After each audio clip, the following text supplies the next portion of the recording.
Hey guys, it's Brandon, aka B.Rich Beauty, aka your beauty best friend. Happy Wednesday, y'all! Is the Tiger King calling a truce with Carole Baskin? Diddy starts a new label, and YouTuber James Charles is losing his sponsorship. We're talking about that and a lot more. You know what to do. Grab your tea, grab your beverage. Let go.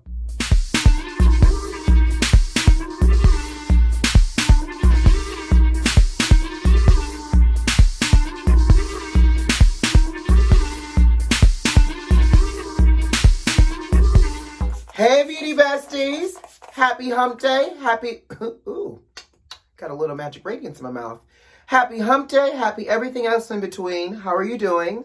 I know it's interesting. I'm doing okay, especially with yesterday being the day that we had with the George Floyd's murder trial and the verdict for Derek Chauvin, along with Ma'Khia Bryant as well. Ma'Khia Bryant, excuse me. So we're going to talk about that at some point today as well. But before we do that, let's talk about Tiger King, Mr. Joe the Exotic himself.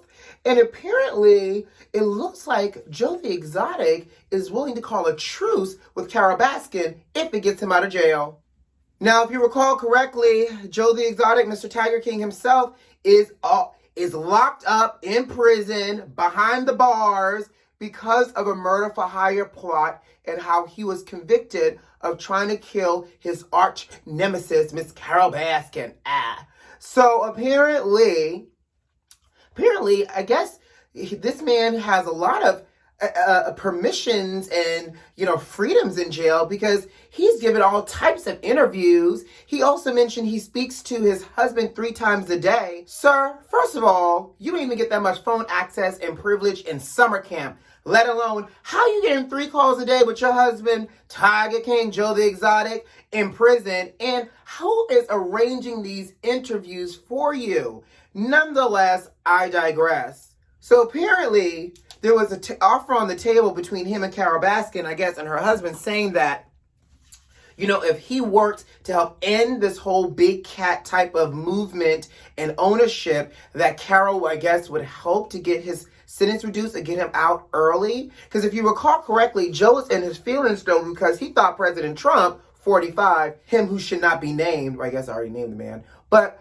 he thought 45 was going to pardon him the way he was doing all those pardons for all his criminal friends. But joke was on Joe. Joe did not get pardoned. He's still stuck in jail and upset. And so now Joe is like, I will do what you want me to do. And if I got to testify in front of Congress and Senate and do whatever, honey, I will do it. Just let me out of this prison. Sounds to me he's willing to say and do whatever he needs to do to get out of jail. And here's my other question. When did Carole Baskin become an attorney general? Who bestowed all of this power on top of Carole Baskin for her to be able to commute people's sentences? Because she is saying that, Joe would actually have to put in the real work if he wanted to get out. And so she said, turn in your friends, speak out against it. And then once you do all of that, let's look at rewarding you by allowing you to get out of jail. This is interesting because, again, how does Carole have the permission and the ability to let him out of jail or to make recommendations for him to be out of jail? And why is his lawyer not negotiating things like this? But apparently, Joe the Exotic is willing to do anything he needs to get out of jail. Let's keep an eye on that one. Speaking of jail, the Pied Piper pedophilia, allegedly Mr. R. Kelly himself, seems to continue to get himself into hot water, even with him being behind the jail cell. Now, here's what's happening. Michael Williams, one of R. Kelly's associates, has admitted to basically arson. Azriel Clary, one of the accusers of this whole R. Kelly being held captive, apparently she's willing to, she's going to testify against R. Kelly. She's one of his accusers, honey. And so apparently, I don't know who made the call from the jail, in front of the jail, outside of the jail, in somebody's jailhouse, in somebody's regular house, church house, somebody's house. I don't know. But somebody made a call, and Michael got the authorization to leave and head on down to Florida, Kissimmee, Florida, and had the nerve, honey, the charge, I should say, to set Azriel's car on fire, very a la Bernadine style from Waiting to Exhale, as a form of intimidation. And I guess witness tampering, if you ask me. And so he got caught. And you know what I think is quite interesting? There was a witness that said that after the car was caught on fire, by the way, it wasn't even Azriel's car. Like, it wasn't her own car. Like, she didn't own it. Her father had rented the car, and so he had set the rental car on fire. But apparently one of the eyewitnesses said that they saw the person, once the car was lit on fire, person fleeing from the crime and from the scene with the person's arm on fire as well. Really, Michael? So you telling me not only can you not light a car on fire properly, you go ahead and light yourself on fire? Sounds to me that if you were going to do some witness tampering, arson type of ish, you might want to practice first so that way you aren't also the burn victim in it all. And so apparently because of this, they offered him a plea deal. So he pled guilty to the arson and they dropped the charge for witness tampering, but he still faces up to 71 months in jail.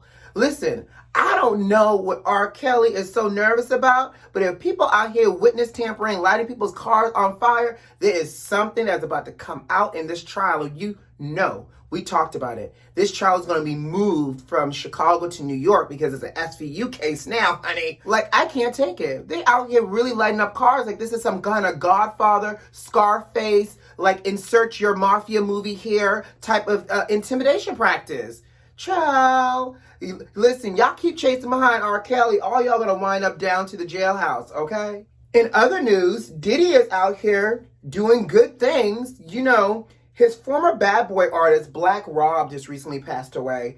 And before Black Rob passed away, Black Rob actually took to the internet saying he needed help. Black Rob was saying that his health was declining, that he needed some financial help, and all of that. And apparently, word on the street is right before Black Rob passed away, Diddy had reached out to offer him some kind of help. Now, obviously, that didn't pan out because Black Rob passed away. And now, word on the street is, ooh, this is almost empty. And now, word on the street is that Diddy is going to help pay for Black Rob's funeral with his family, or I guess for the family, child, because if he didn't have much means to get his life together while he was sick, the family probably doesn't have a lot of means to properly bury him. So Diddy is paying for the funeral costs, which is great. That's the first good deed. Now, the second one, I'm not too sure of. Diddy just recently announced that he's starting a new record label called Love Records. Okay. And he signed a brand new artist by the name of Stacey Barth. All I got to say is, shine. Danity Kane, Mace, Black Rob, Molly, you in danger, girl. Stacey, run, sugar. I know this may seem tempting, but it does not look like Diddy has a great track record for longevity and long-term success from his musical artists, from his bad boy roster. That's all I got to say is, girl, everything that glitters isn't gold. And I think what's interesting is because as the years have progressed, people have come out to really speak about how apparently Diddy don't like to pay folks. His artists, once they leave the label, or this people's career seems to fizzle out. And yet the only person that stays on top and winning is Diddy. So I don't know. I would hope that Love Records has love infused and longevity as well. But girl, sis, run, Stacey, run. Are you guys familiar with James Charles? He's a hugely successful YouTuber, about 25.5 billion subscribers. Ooh, goals. One day, it'll be me. But James Charles is now catching some heat and is under fire because he is now caught with a lot of allegations of him sending inappropriate text messages, honey, to underage boys. Now, let's also put this into perspective. James Charles is 21. The alleged people that he was sending messages to were 16 and 17. It's still underage. Underage is underage, and I'm not making nobody's excuse for it. But I have to say this. Is it just me? But I feel like these 18-year-olds, 19-year-olds, 20-year-olds be looking like they're 29 and 30, early 30s. What is it? I blame it on the Similac and the church's chicken because you know something wrong with that chicken, honey. It's too big. But I'm just saying, Basically, James is saying, actually, not me, James is saying that a lot of the guys, even though he knows that it's wrong, he did not properly ask for real ID, and a lot of these underage people were pretending to be adults online as he engaged with them. Now, my question is, weren't you a little suspicious, James, when they had to go by a certain time because it was curfew, or they had homework to finish because they had an exam in the morning, for ninth period? I don't know. But Morphe has announced, because of all these allegations, they're dissolving their collaboration with James Charles. And so if you are a James Charles fan and you like shopping his collection from Morphe, you better snatch a while, because as, I guess, inventory starts to dwindle out, there won't be any restocking, there won't be any more collaborations, and he's now lost his last collaboration with a major sponsor. And I just read that YouTube has temporarily demonetized his channel as well. So he's been taken out of the creator program, so he's not even collecting a check for any of his new videos. If he has videos out, or for his old videos, he's not making any money. So it's very interesting how all of this is panning out. But baby, the chickens have come home to roost with James Charles. Before I get out of here, I think I would be remiss for my mental health if we didn't have a moment to talk, right? Yesterday was a very trying day, and I don't know about you guys, but I started my day with the TV on mute as I was in meetings all day, working my way up until we got the verdict yesterday. We heard the verdict around 5 p.m. But there's something to be said, because as we got the verdict, and Derek Chauvin was convicted for all three charges, and as guilty, right? Because he was. Plain as day. Anybody with eyes could see that that video was basically murder, execution style.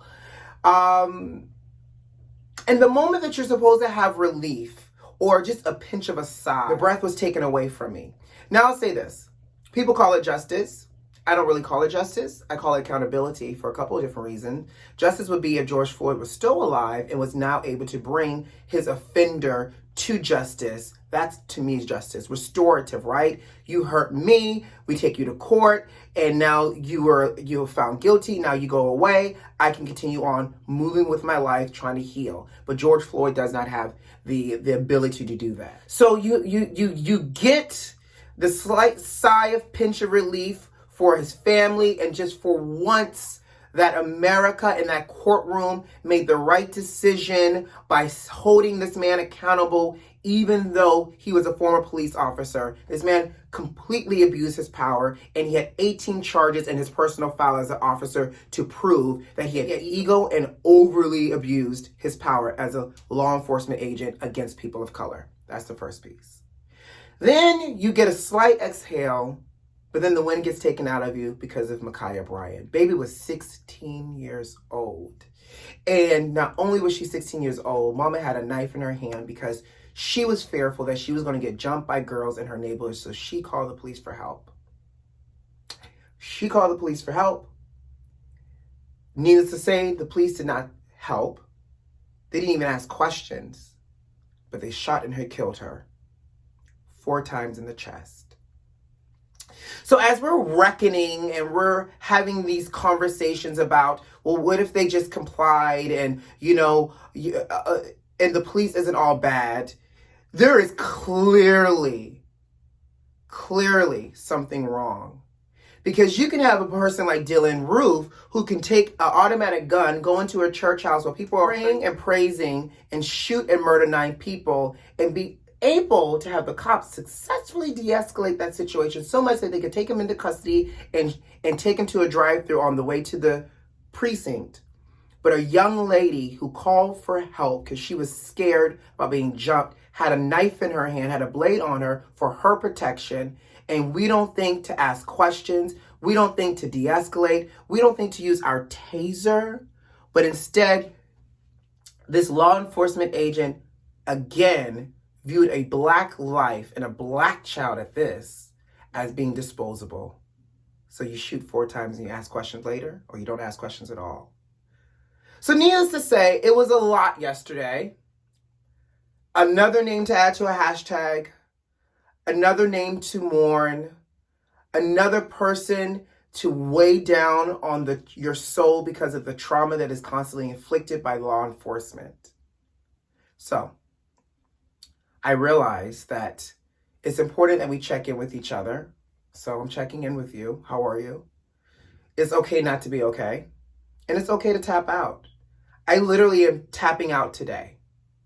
I did this video because I love you all and I want to bring you content, but I'm tapping out after this because as a Black person, I have to protect my peace. You have to protect and recharge your mental and ground yourself and just sit still, pray, or do something that's going to bring light to your life, because it's easy to be succumbed by the darkness of it all because it's so thick right now. So tap out, check in with yourself, sip your tea, do something that's going to add some restorative moments to you. And in the meantime, you know what to do. Subscribe to this channel if you like this video if you like, and leave me a comment. Who loves you? I do. I'll see you on Friday. Have a great one. Bye.